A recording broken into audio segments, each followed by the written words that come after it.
You're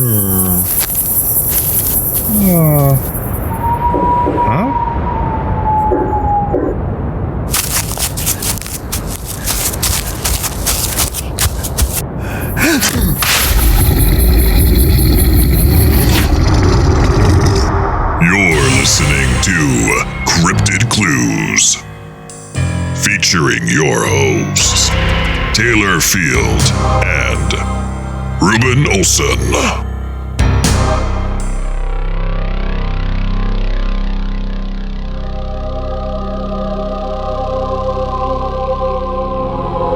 Hello, ladies and gentlemen.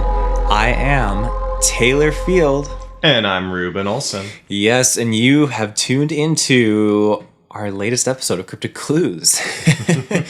And before we get underway, be sure to check us out. CryptidClues.ca is our home base, and you can also find us in many different social media channels. We're on Reddit, we're on Twitter, and we're on Facebook. Just Cryptid Clues across the board. And you can also send us an email if you feel like you just want to.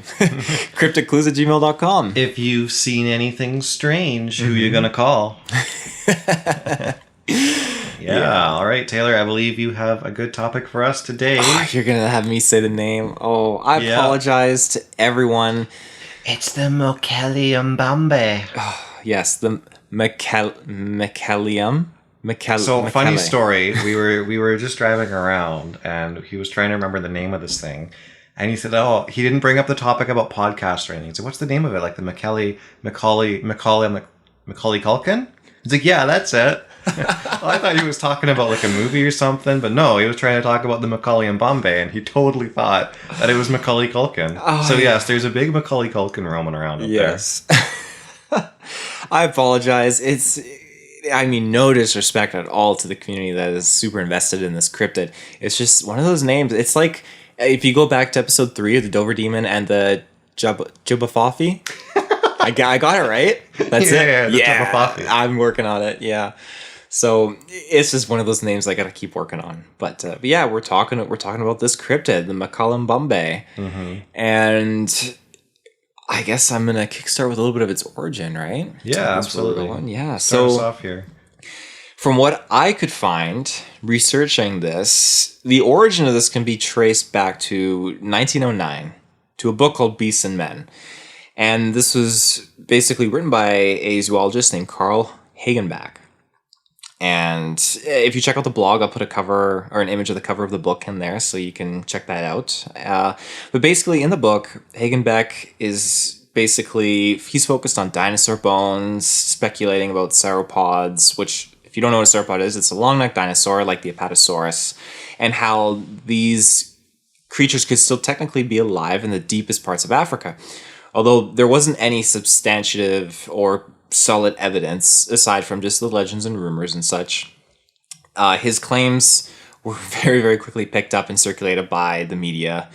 And I think that's when things started to get really crazy. Like 1910, I think there were some ads that went out basically saying like Brontosaurus lives and stuff like that. So the media kind of went a little bit overboard with it. So that's, from what I had found, that's what really started to launch this legend in connection with modern cryptozoology about the Mokele-Mbembe.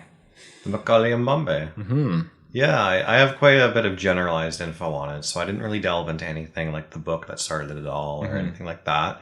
There's a tiny little bit of evidence maybe, but nothing huge supporting the creature, except that the locals in the area keep reporting that they see this thing. So we've got a few stories to cover. I'm going to start us off again with the description here. So the Mokele-Mbembe is a long-necked dinosaur cryptid that lives in the Congo. It is said to look most similar to an Apatosaurus or a Diplodocus, which, if you're not familiar with many of those sauropod dino names, it's like a Brachiosaurus from Jurassic Park. You know the big one when they get out of the Jeep and they look up? Well, this is a small one, so they get out of the Jeep and they look straight ahead. But anyways, this dino's been sighted many, many times in the Congo, Cameroon, and Gabon. Locals have reported sightings of an animal with a long neck, long tail, and round three-toed tracks with claws. Now, in the case of its feet, that's where some of the evidence falls apart, because some of the tracks and stuff that have been found seem to vary in the number of toe prints. But the 3 one is the one that's most common. So, When the Lakota people, this is where I struggle pronouncing it. When the Lakota people would draw in the sand to show investigators what they saw, they would draw a perfect representation of a sauropod dinosaur. That's where it gets interesting, and I think that might be stemming from the book. There is where they first kind of talked to the locals and they drew in the sand and stuff like that. So this information is coming from your author there. Now, investigators later came in with an illustration of a sauropod as we know them today, and the locals freaked out and said, oh, that's the Mokele-Mbembe. So the investigators back then, people that were going out there looking for it, were pretty convinced that, yeah, these people are seeing a dinosaur, right? So the western side of it's going, wow, there's a dinosaur here, let's go investigate.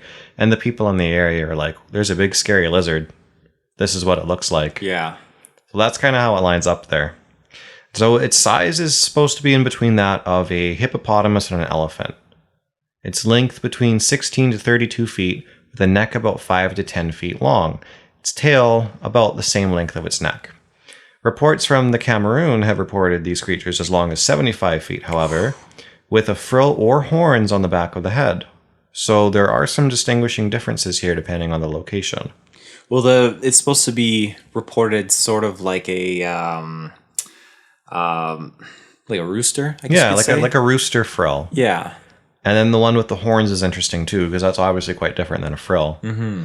Its color is typically reddish-brown, with some reports ranging from gray to brown. There are no reports of hair on the animal, however. Mokele-Mbembe is most often sighted in swamps or rivers. If on land, it's usually just passing from one swamp or lake to another. So now, going into a little bit of the evidence here, there's mostly footprints that they found in the jungle. I think there's a few photographs of the footprints, which could easily have been faked. And then I have seen a cast as well in a book that I own. Mm-hmm. Just some guy holding up like a big dinosaur cast, and it's really hard to tell if he's holding up a Mokele-Mbembe footprint or if it's like just a dinosaur cast and there is a photograph and they put it in the book as a comparison. Yeah, absolutely. So evidence is all over the place here. However, there is a single carving of the creature from before Western intervention, supposedly. So how would the locals of the area make a perfect carving of what looks like a small dinosaur with scales and everything? Was that the carving that had an additional creature, attached to its back? That was the one I was kind of reading about. Now, did you have any details on that? I didn't know. No, I wasn't sure how to interpret it, but I didn't realize that was actually pre-Western intervention. Supposedly it is. Of course, this is just what the internet's saying, so there's not much to go off of here. And then there's also a short 15-second long video clip from a Japanese broadcast that captured a short moment of Mokele-Mbembe crossing a lake in the area. Now, they've tried to debunk that as well and say, oh, it could have been like an elephant or something like that, or some guys in a canoe. But it's moving really fast, and it's almost in the middle of the lake. So how it's moving at all, if it is a big dinosaur, I would assume there's a lot of empty lake below it, unless it's pretty shallow. Mm-hmm. But unfortunately, most of the videos online are quite blurry. It's a very, very old piece of footage, and the highest quality that we can see of that video is just screenshots from it. Yeah. But it does look like some kind of a dinosaur moving through. You see the big hump on the back and the long neck coming up. Or it could be like an elephant sticking out with its trunk curved upwards above its head. So I can see where, there's some interesting things to note there that it's really hard to tell what it is. Yeah. And I believe that would be from the 1992 expedition, because with all these expeditions that they actually dived into, I think there were like at least more than 24 searches where they were trying to go off and find something. Several operations at least. But I mean, I think the last sighting that I could find was in April 2000. Did you have much on sightings? Not a ton. I have a story from the Pygmies where they killed one. But that's the biggest one that I've really written down here. Is that the one where they ate its flesh? Yeah. You want to dive right into that? Yeah, and they got sick, right? Yeah. So it's a fun story. The Pygmies of the Lakota Swamp are very familiar with it. So, of course, they report it about maybe eating only plants and things like that. But they've also noted that it won't hesitate to chase away anything it seems a threat, or like hippopotamuses and stuff like that. It hates hippos. So apparently there's no hippos in territory that Mokele-Mbembe is supposed to reside in. And those locals in the Lakoala have an interesting tale to tell about it as well. So one comes from a local in the area, Pascal Motika, who lived near Lake Tilly, told about his people constructing a wall of spikes to keep it at bay while they fished a river.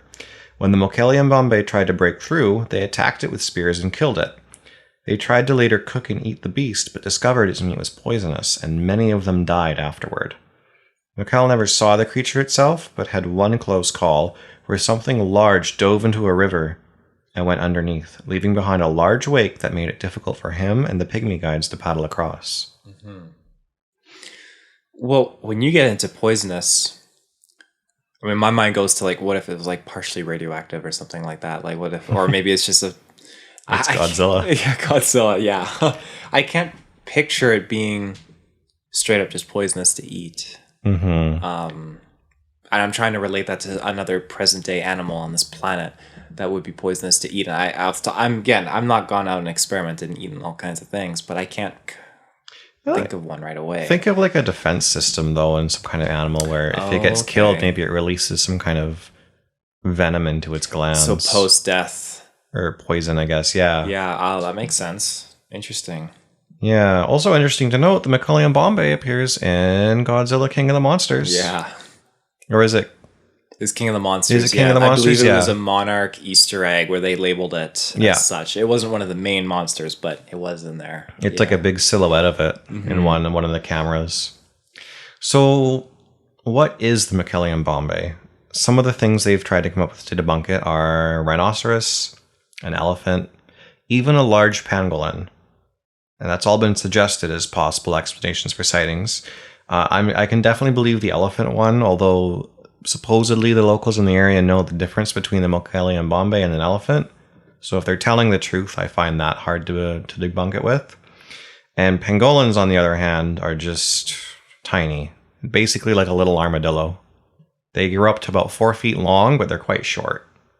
So that's really hard to assume that they make a mistake like that for a giant lizard, right? Absolutely. And then rhinos don't have any long necks. So how would you look at a rhino and go, oh, there's a big dino coming at me? I guess if you saw it maybe like briefly as it flashed through the forest, but that's so weird. None of it really seems to line up. If they're saying that they see a dinosaur and it all didn't just stem from this author's book or whatever, I'm inclined to believe that they're telling the truth. If that's like a remote area that's untouched by Western civilization still, there's a likelihood that there could be a few of these things kicking around. Yeah, well, it's thick and it's dense, and there's a lot of creature terrain. Or the terrain. Yeah, creature specifically.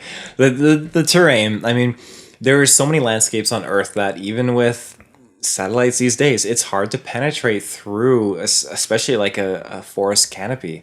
There's, again, I'm not an expert, but some satellites with the right technology you could, but if you light up that jungle with thermal, you're not going to see anything. No, exactly. You won't tell the difference between Mokele-Mbembe and a rhinoceros or a hippopotamus. I mean... And that goes to a lot of other cryptids as well. Like if you're looking for Bigfoot and they say, oh, use a drone or a thermal drone, go above the trees. Well, you can't see below the tree canopy even out here. Mm-hmm. You'd have to catch one out in the open, and then you're above it, so then you just see a dot, really. Yeah. On to some fun topics before we go to an ad break, though. Taylor, do you want to hunt this creature down? Would you go after one in a claim for fame? No, I wouldn't hunt one. I think, as opposed to other cryptids, this is something that amazingly was outlasted, the dinosaur era, if it is indeed related to that. And I think that's very special because however the dinosaurs truly got killed off, I mean, I don't know anymore, but Taylor's responsible for it. Yeah, absolutely. I do want to say though, that if something like this did exist or was at all at one point alive, I feel like it may not be alive anymore. I feel like who knows what went in there and thought we need to kill this off. Mm-hmm. The other thing I was thinking of too, like as far as these kinds of animals go, sharks live a long time. You've got a lot of creatures on this planet that actually live over 100 or 200 years. Mm-hmm. And I think the oldest shark alive is like 500 years or something. It's insane. So dinosaurs, on the other hand, a completely different system that we're unfamiliar with. How long could that live? Yeah. It could be that there's a few of these things kicking around for centuries. Well, especially in decades, yeah. Especially in such an appealing environment, I guess you could say. Again, I don't know exactly what the terrain was like back then, but now in this environment, if you were to take a dinosaur and put it in this landscape, I think it would thrive, to be honest. There's so much like food, and you immediately be so many people. Well, you'd be at the top of the food chain depending where you're located, of course. And again, I think where these are being sited, it's very ideal. Like you had mentioned before, I think it has a lot of potential just to kind of flourish out there, unless it's been axed by organizations. See, you bring up that they would thrive in this environment, and I want to say that there's 5 movies that tell us that's a bad idea. Yeah, that's true. So, last topic for the Mokele-Mbembe is, would you eat its meat? No. No? Just a flat no? You wouldn't try to, like, cook it or anything? No, I wouldn't. Take a little nibble? What do you think it would taste like? Besides poison. I think it would probably taste, if I had to take a guess, I have nothing I can compare it to because the only meats I eat taste good. So you're just assuming it's a bad taste. I'm assuming it's a bad taste. But I wouldn't want to eat it. It's kind of up there with any cryptid. Like if I found a dogman or a Bigfoot, I ain't gonna like cut off a piece of a toe and nibble. You're not gonna nibble Bigfoot's toe, eh? Yeah, no. Oh, that's disgusting. Not for me. All right. Well, if you haven't figured it out, this episode we're covering dinosaur cryptids. So after the ad break, we'll be right back. We're back. Well, we're back, and we're going to talk about dinosaurs. Did I break the mic there? No. Yeah, we're still really trying to settle into our podcast atmosphere here. We've tried out a few different microphones in the last few episodes, and as you've been able to tell, not all of them have been great. Plus, our recording situation, too, is full of experimentation, so hopefully this episode works out, and if it doesn't, everything's going into one line, so we're not going to be able to fix a whole lot. So, Taylor, next up on the list is a name that sounds quite like the last one. The Mokele-Mbembe. Oh my goodness gracious. Have you heard of this one? Mokele-Mbembe? The Mokele-Mbembe. The Mokele-Mbembe. Oh, that's a tongue twister. I'm just going to call it the Mokele, but anyways, well, what's up with all these dinosaurs in the Congo? So again, in the Likoala region of the Congo, we have another series of sightings reporting a dinosaur-like creature by the locals. Dun dun dun! They spared no expense in bringing us all of these. Clearly, so the few sightings for the Mokele-Mbembe, which means the animal with planks growing out of its back, are from the local villages of Bonilla and Ibolo.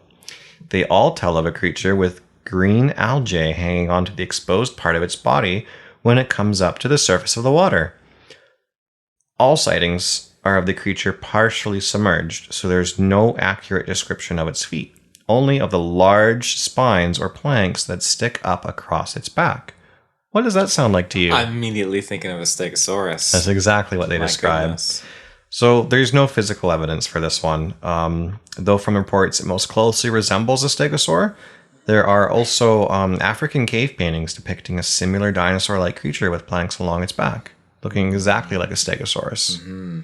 So you've got the cave paintings being the only correlation here, and otherwise you have, I think there's a few reports of this thing, and it could be easily debunked. So moving right into the what is it topic, since we've got a bunch of dinosaurs to cover. Could it be a crocodile? Well, I mean, crocodiles do have a little bit of, not perforations, but indentations sticking out of its back. But I mean, ridges, nothing to warrant the label of plank. Yeah. That's extremely drastic. Yeah, the planks are hard to explain away there. There's just not enough sightings to really bring this one into consideration. But there's another cryptid, the Ngwama-Monene, in the same area. Another one, which more closely resembles a monitor lizard, but with serrated ridges along its spine, and it's been seen twice. Once in 1961, and again in 1971. I didn't make a separate section for this one because it closely resembles the Mokele. Mm-hmm. But they're both very similar. They've both been sighted submerged in water and around the exact same area. Mm-hmm.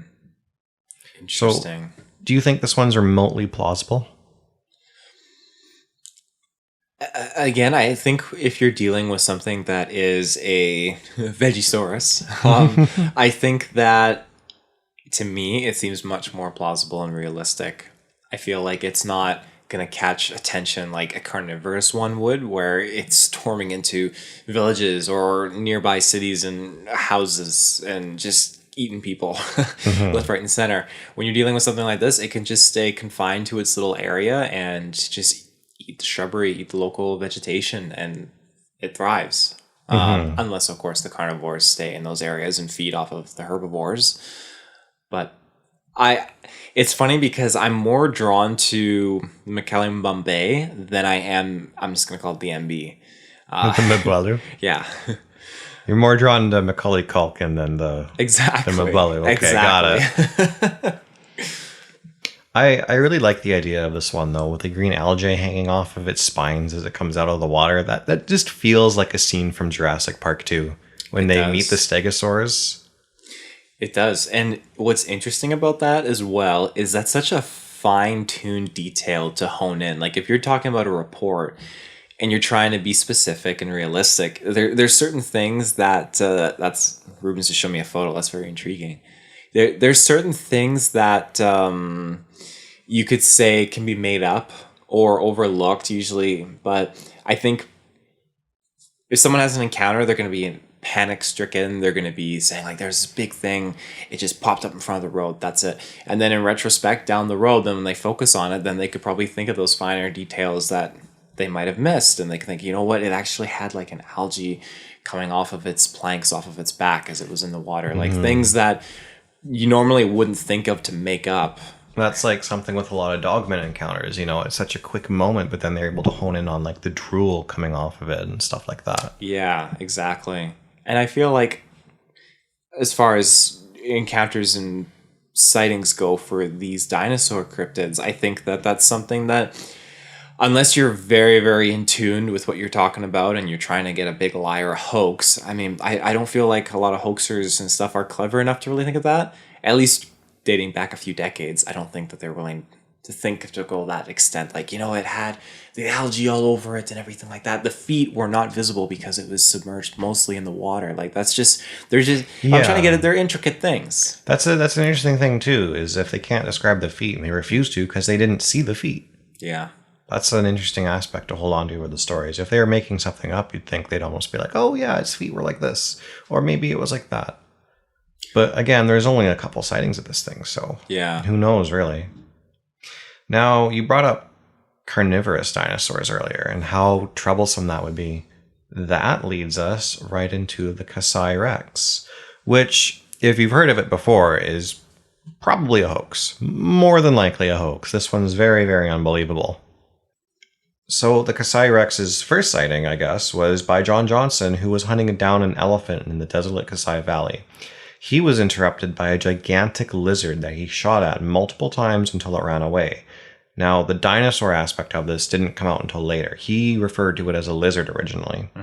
So while he was retreating back home, they had to cross a swamp and ran into the same creature eating a rhinoceros carcass. He said it took one bite and completely severed the rhinoceros's leg. Instead of shooting the creature this time, he pulled out his camera and tried to take some photographs. I think he tried about 3, and upon hearing the click, the giant lizard sunk into the swamp and disappeared upon hearing it. He described the creature as reddish in color, with blackish-colored stripes. It had a long snout and numerous teeth. The legs were thick. It reminded me of a lion, built for speed. He says the creature was about 43 feet long. The photograph, however, we don't know a whole lot about it. The one photograph that surfaced a couple of years later was proven to be a lizard cut out from a magazine. Now, it's hard to try and track down the origins of that photo if it's really the one that John Johnson took, or if it's one that seemed to be circulated later. But the newspaper that the photograph was published in, that fake one, is what labeled it the Cassairex. So a year later, after his story was circulated around a little bit, that's when a group of 5 hunters went into the valley to search for the Cassairex, believing it was just a large crocodile and that its skin would fetch a good price. So one man was attacked by something with a large reddish tail and it broke his arm. The other 4 shot at the reddish mass in the water, but ultimately failed to kill it, and they escaped back home. Oh, so this is actually before. Sorry, my notes are also kind of screwed up here. So the 1933 one, they just saw some red stuff, shot at it, and went home, basically. One guy had a broken arm. The expedition is the unconfirmed story. Yes. Yeah.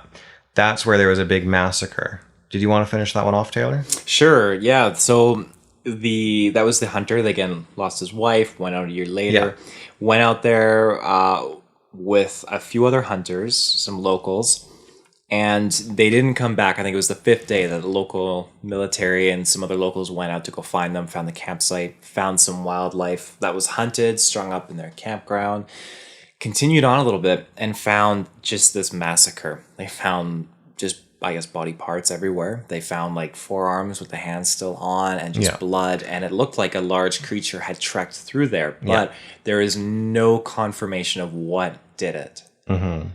And I believe there's no confirmation on the story as well. No, probably not. I looked up Robert Henderson and I can't find anything on him. Mm-hmm. So this could even just be a made-up story as far as we're aware. Yeah. Supposedly the forearm that they found was his arm, though. Everything else was pretty recognizable as belonging to certain people. But Robert Henderson's body was pretty much missing except for the forearm. Mm-hmm. So what is it now? There are 3 hoax photographs of the Cassairex.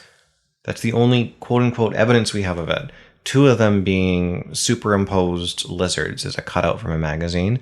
One being a frame from a different movie from back then with stop-motion dinosaurs. They took like a frame of a T-Rex hunched over and they put it over top of a rhinoceros corpse. That's all that exists for the Cassairex, is just those couple of stories. So my only topic for this one, Taylor, is... would you spare some expense? No. No. That's how we... Okay. Yeah, that sounds pretty good. I would spare some expense. I mean, if I was down there and I was hunting for something big, I would look around a little bit. Mm-hmm. We could take the Jeep and drive around and out in the savannah. And you're like the hunter from The Lost World. He's like, he wanted to... he didn't want to get, I think, paid by InGen. He just wanted to get the male, the buck only. His T-Rex. I don't want to kill it. I don't want to risk my life. I just want to see it. You just want to see it. Oh, I thought you were going out to hunt it. No. Guns blazing. That's why I'm only sparing some expense. I didn't buy the gun. Okay. But everything but. What are your thoughts on the idea that this could have been like an anaconda or something along those lines? Like an anaconda? Like a snake? Yeah. I don't know. I mean, the story is so loose with no evidence to support it. It kind of looks like that John Johnson guy just wanted to come back home with a cool story. Yeah. Shared it to the press, possibly faked that photograph since we don't know if the original is his or not. And then it just went crazy because it was back in the day, you know? That kind of stuff circulated like a tabloid article. Exactly. And if there was a friggin' like T-Rex running around, that would be pretty troublesome, and it would be, like you would say about other carnivores and stuff, the top of its food chain in this day and age. Mm-hmm. The amount of meat that thing would eat, there'd have to be like more than one running around. Yeah. They would be quite noticeable, I think. So I don't think the Cassairex is plausible at all. Do you think at one point it was and maybe died out? No. I don't even think it's a recent thing at all. If there was a Rex running around, the most likely explanation would be in the crazy realm, like some kind of alien portal opening up and dinosaurs from another planet coming through for like a brief moment. Mm-hmm. But we've been through portal discussions before, and I don't think dinosaurs are coming out of them, at least anytime soon. Mm-hmm. Fair enough. Well, that's all I got on the Cassairex. Do you have anything else on Cassai? No, nothing in particular. So I'm thinking we jump to a quick ad break here. Yeah, that sounds good. We'll pick it right back in a moment. And we're back. Wow, what a long ad break. It was so long. Longest yet. Yeah, nice to see you again, Taylor. Good to see you too. So where are you taking me now, Reuben? I'm taking you to the Congo Mato. This is also in the Congo. Really? In Zambia, the Congo, and Angola. So pretty much all of the dinosaurs that we're discussing today are found in Africa. Yeah. The most dinosaur-like place on Earth, apparently. So, I really find that intriguing because none of these sightings are, nowhere else on the planet, but specifically Africa, the Congo, very dense jungle like we talked about earlier. It's fascinating. it is, and I think they should have set up Jurassic Park there instead. Then they would have been able to spare a little bit more expense. But anyways, the Congo is a nocturnal creature whose name roughly means breaker of boats or tipper of boats. Congomatos were supposedly responsible for capsizing the canoes of natives and attacked people who ventured too close to the nearby rivers in Congomato territory. Now, the locals say that Congomato is red in color, with membranous wings and teeth in its beak. Its wingspan ranges wildly from 4 to 100 feet across. Oh my gosh. Yeah, the stories are like, it's this big. No, it was this big, like with your arms all the way stretched out. It's like a fish story. So it covers a wide array of different sizes here, which could perhaps account maybe for different ages in a flock or something like that. But when shown a picture of a pterosaur, locals point at it and go, yeah, that's pretty much what it looks like. Something interesting to note with these expeditions is a couple of the investigators were thinking that it was a dinosaur before showing the locals other pictures. So actually, in the Mokele-Mbembe and in the Congomato, they weren't shown pictures of other animals first. They were shown the dinosaur one first. Yeah. So when shown a picture of the pterosaur, that's when the natives agreed that the Congomato looks similar. They didn't have a whole lot to say about it on the picture basis there. But there are several historic reports of European explorers being injured by large unknown winged creatures while exploring the area. And specifically Westerners? Yep. So you've got the locals with their legends of getting attacked by these things as they go onto its territory. And you also have Westerners that have historical reports of large winged creatures attacking them and then them coming home with wounds. Saying, oh, this weird beast did this to me and flew over. Right. I found that pretty interesting, actually. So the Congomato, according to their lore, is thought to eat mostly fish, but they have seen it digging up fresh human graves and eating the remains. Really? Oh my gosh. Can you imagine like a big winged thing just using its beak and ripping away at the ground? That's kind of spooky. I don't like that. Congomato is mostly sighted, though, in what is now prime birdwatching sites. So birdwatchers today never report anything out of the ordinary. So it seems like if this creature was there, it's gone now, or people just don't see it at all. So what could it be? Congomato's close to hammerhead bat territory. Hammerhead bats, I think we've discussed before for the Jersey Devil, and even brought up that, you could probably look at one of those things and be like, oh, that could be a thunderbird or something. Yeah. They're ugly looking. And they can get pretty big. Granted, they don't have 100-foot wingspans. Yeah, this is true. But if you were to be attacked by one, I mean, I'm not going to keep my eyes open if one's trying to peck out my face. So I would probably misidentify it. Most birds are generally not as violent as the Congomato is, though, so I don't think it's a feathered bird. You'd have to have a pretty long beak, too, or something to be mistaken for all the teeth. Yes. Now, granted, the hammerhead bats have more of a flat area with, like, lips and stuff. They're so weird looking, man. Okay, if you're listening to this episode, look up a hammerhead bat. They are ugly. For other cryptids, though, Congomato is very similar to the Reuben. However, Reuben has enough detail to it that perhaps we should save it for a later episode. There's a whole series of winged dinosaur-like cryptids and general thunderbird things that I think would be very interesting to discuss at a later date. Absolutely. I couldn't agree more. Now, my last little note for our dinosaur episode today that I just want to bring up, but I don't think we'll cover either, are lake monsters. So there are many lake monsters that resemble a plesiosaur. As we've discussed from our first episode of Cryptid Clues, where we talked about the Ogopogo. Of course, there are, like the Ogopogo, it ranges from being like a long snake-like thing to maybe being a plesiosaur. There are tons of cryptids that are actually just straight up described as a plesiosaur. Long neck, fat body, etc. These kinds of sightings range from creatures like Champ to the Loch Ness Monster, and they're sighted all over the world. So it's interesting to look up a series of like lake monsters and just see like 30 to 40 different creatures all back to back. There's so many of them. It's crazy. Yeah. It makes you wonder, at least on this note, I know we covered a lot of it, like you said, in the Ogopogo episode, but how many of these different creatures are connecting through underground passageways, waterways? I mean, again, not only limited to water dinosaurs, water cryptids, but for all we know, the Mokele-Mbembe could have access to these underground caverns. It could have access to being able to hide down there and move around. I mean, there's so many different areas underground that you could find cave systems, caverns, everything. And, you know, when you go out to Mexico, there's so many, I believe they're called cenotes. And it's just a massive underground cavern. And there's just pools of water down there you can go to. And there's tunnels that go for miles and miles and miles. A lot of it's carved out for, you know, tourism in the more popular areas. But I imagine there's several of them that lead out to ocean access, and they're hidden in the middle of the Amazon's jungles. Now, you pulled up a photo of the Mokele-Mbembe floating across the lake in Africa. For all we know, that could have, that's the photo there. There could be an instant just drop hole down below going out to the ocean or somewhere far out, or another cenote out there.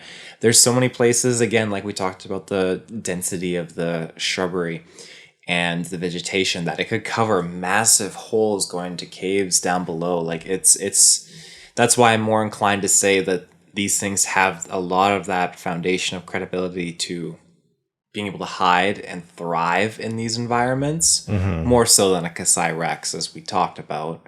Yeah. What do you think along that line? Well, actually, I think that brings us into our final phase of topics here, which was, which of the dinosaurs that we've brought up today do you think are plausible? So between Mokele-Mbembe and like the whole plesiosaur thing, I think those ones are likely to exist. The plesiosaurs more so. The lake monsters are most likely for me. The Mokele-Mbembe then is quite plausible. The others, I'm not so much inclined to believe. I think they could have been misidentifications. There could have been other issues going on there too. And it wouldn't be a Cryptid Clues episode with me in it without talking about something absolutely wild and crazy. But I was reading a theory lately that was trying to explain away ghost sightings. And I will link this to dinosaurs, I promise. So someone's theory on the whole ghost thing is that the way time works and stuff like that, energy imprints that people leave behind in the universe, like, you know, there's molecules right now that we're breathing that Hitler's breathed, for instance. When we die, everything that we've done is kind of like recorded through our energy signature. We've left an impression through our molecules floating through the air. And supposedly, according to some crazy person, ghost sightings are kind of like, if the conditions are just right, you see like a recording of events that have happened. I see. So maybe some of these dinosaur sightings, or even lake monsters and stuff like that, those conditions are just right that you're witnessing a ghost-like appearance of some past event from a dinosaur. So you would, the way I interpret that, you kind of mean like, let's say hypothetically, the light that has shined from the sun hit the earth at the time when the dinosaurs roamed around and is reflecting back out into space. And if you were to outrun that with a telescope, you would see that. But you're saying on a much more like paranormal sense? In a more paranormal sense, that maybe there's some kind of energy signature left behind when you do things that sometimes comes around and results in a ghost-like apparition, or even a translucent, not so translucent appearance of something that someone sees and goes, oh no, there's somebody in my house. And yeah, that person's been in the house before. They died in the house, but they're not a ghost. It's just an imprint left behind that occasionally plays back. Maybe it was a powerful moment. Like an Assassin's Creed bleeding effect. Yeah, there exactly. I gotcha. Yeah, now I don't think I believe that one, but I was reading about it and I definitely thought it was interesting. I was like, well, it could explain away ghost sightings and things like that if you're not one to believe in ghosts. It is a theory you could hold on to. Now, how you explain how the energy stuff works or what that has to do with anything science-like at all doesn't make sense to me. But I also didn't read that deeply into it. Moving on, do you think Hammond spared some expense. I mean, clearly, we wouldn't have had 5 movies otherwise. I mean, I guess 6 to be next year. 6 movies. Oh, I can't wait. I'm looking forward to Jurassic World Dominion. Bryce Dallas Howard, the movie. Yeah, we're not sponsored by Universal Studios at all, but there's a nice plug for them. So, do you think... let's have a fun topic here. Do you think these dinosaurs have ever run into Bigfoot? Oh my goodness. Because there's lots of cryptids out there. Do you think a Bigfoot's ever come across one of these things, like the Mokele-Mbembe, or maybe even a lake monster? That's a question I've never thought. I mean, I've heard people express encounters between Dogman and Bigfoot in the same scenario together, but I never thought to think of it with cryptids and other cryptids. Like a Mothman and a Chupacabra. Yeah. Oh, we're on the same wavelength. That's crazy. Oh, I broke the mic there. We'll fix that later. Yeah. I think that it's totally plausible that these things could come in contact with each other. Now, if it's an Ogopogo and a Bigfoot in cahoots, I don't know. I know there's a nice edited photograph of Bigfoot riding an Ogopogo. Oh, I'm sure it's edited. Yeah, very much so. I've held on to that picture for years. It's just a frame from the Patterson Gimlin film, and someone made his arm go up. Oh, or her arm go up. Mm-hmm. Sorry, Patty. Mm-hmm. Now, do you think Bigfoot's ever fought one of these dinosaurs? Who would win? I think Bigfoot has the intelligence, to be honest. If you're dealing with something that is able to thrive and survive in the Pacific Northwest, for the example, and know how to hunt and be totally self-sufficient out there in the woods when we would for sure die because we're no longer capable of surviving out there. I think that when you compare that to a large sauropod that's only thriving because of the density of a canopy overhead and its remote area that it thrives in and lives in and resides, I think that is the difference. So you're dealing with something that's just not super conscious, but is just existing and living in a remote area that people can't get to very well, as opposed to something that lives in areas where people can get to for the most part and has the intelligence to stay away, drive people away from it, and understands things. Mm-hmm. I think that's the difference. So I would definitely say Bigfoot would have the advantage. Bigfoot has the advantage over like Mokele-Mbembe. I would say so. Cassairex. Well, we might have to start making weapons, like some spears and stuff, maybe. Maybe if he's not taken by surprise, otherwise the Cassairex is going to come chomp him out. Little Stegosaurus. I mean, maybe Bigfoot walks up and pats it on the head. I think the only thing, if it was really Cassairex, would pose a threat. I think the other ones, judging by the description, especially from the Mokele-Mbembe, I think it would be fine. Unless it was like a 75-foot long, like you said, that would probably create a little bit of issue. But I think the lake monsters would drag it underwater and try and drown a Bigfoot. Yeah. Wow, what a wild topic to end things on, but I think that's all I've got for notes. Do you have anything more to discuss, Taylor? I don't have anything else to add on there. Just like, the Dinosaur Cryptids is so cool to think. I mean, because you have dinosaur bones. They're in museums. They existed 65 million years ago. And now all of a sudden there's a possibility of them still thriving in certain parts of the world today. I think that's fascinating. Yeah, absolutely. Or you look at it from the perspective of Christianity, where a flood wiped them out. Mm-hmm. Instead of being 65 million years ago, it was a little sooner than that, depending on how God's time frame worked out.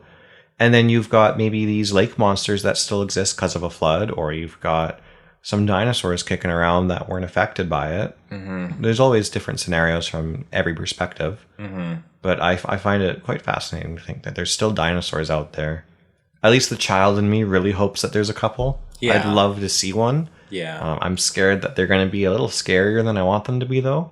Because that Mokele-Mbembe does not seem pleasant. Not the kind of thing you get out of a Jeep and look up at.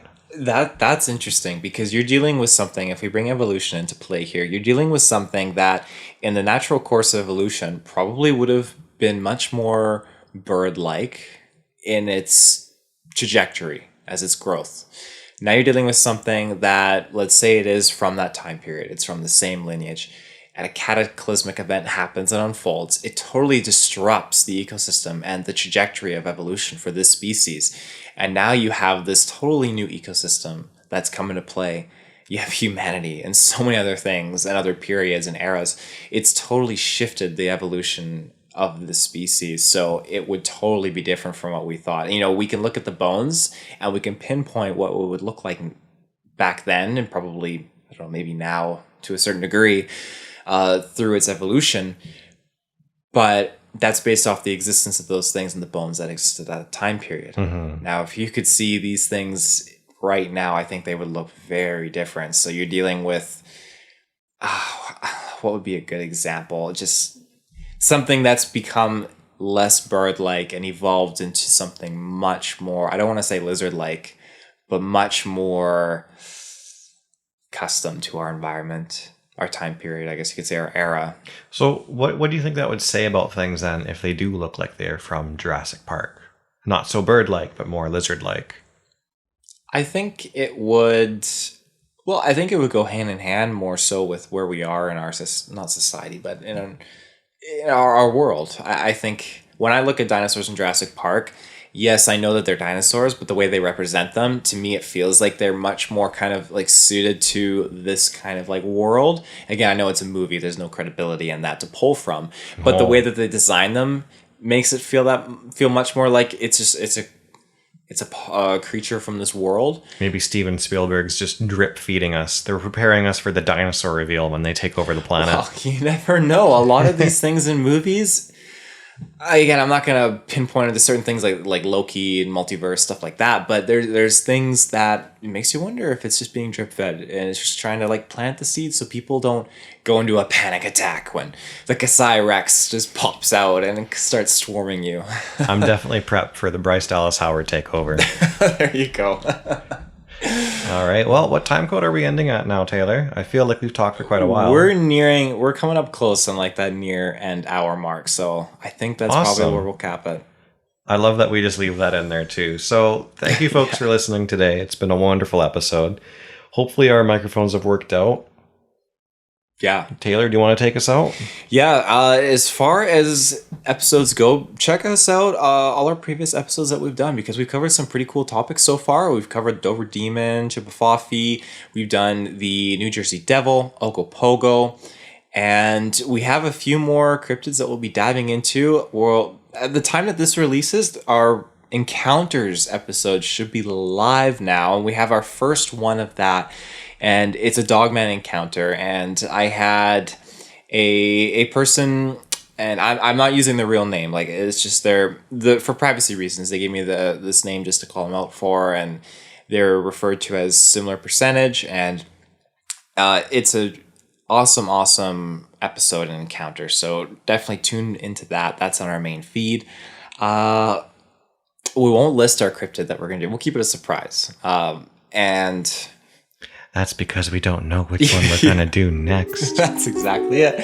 But fortunately, I've got a book full of them. Yeah, Ruben's got all the facts. So we'll be back again next week with something juicy for you. So as juicy as the Mokele-Mbembe meat? Juicy. Hopefully not as deadly, but definitely as juicy. So thanks for listening. Bye-bye.